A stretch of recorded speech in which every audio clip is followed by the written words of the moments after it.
ให้อยู่ดีเด้ออันเจ็บอย่ามาใกล้อันไข้อย่ามาถึงเด้อหน้าที่การงานจะเรียนรู้เลยเป็นพรมโพพรมใสของลูกของเมียก็รอดไปเด้อสิ่งดีผู้ดีผู้งานขอให้พ่ายแพ้ไปในปีเก่าปีใหม่ฟ้าใหม่มีแต่สิ่งดีๆหลังๆเข้ามาในชีวิตมีแต่ความเจริญมีแต่ความก้าวหน้าเด้อเอาละได้จับได้จับอ่ะออนพรทั่วสิปีใหม่ฟ้าใหม่ลูกเต้าออนพรให้ขอให้สุขภาพพ่อร่างกายแข็งแรงนะอันเจ็บอย่ามาใกล้อันไข้อย่ามาถึงหาเงินเก่งๆนะส่งให้หนูเรียนให้จบนะรักขอให้เป็นคนรักครอบครัวนะคะจะเดินรุ่งเรืองนะ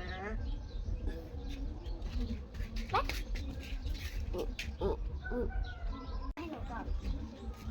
เอาปีใหม่ปักในสงกรานต์ให้หลานอยู่ดีแห้งให้เรียนกับเก่งๆพ่อสอนแม่สอนกับให้ฟัง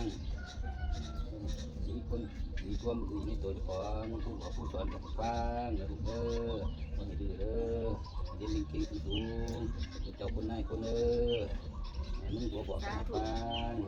คนให้ดื้อบอกให้มึงเขียนกับให้สูรักผัวบอกให้ฟังธรรมะขาอื่นอยู่ดีแห้งความเจ็บใจใดความไข่ใจนี้สิ่งใดบุญก็คนหลังทิ้งไปเมื่อ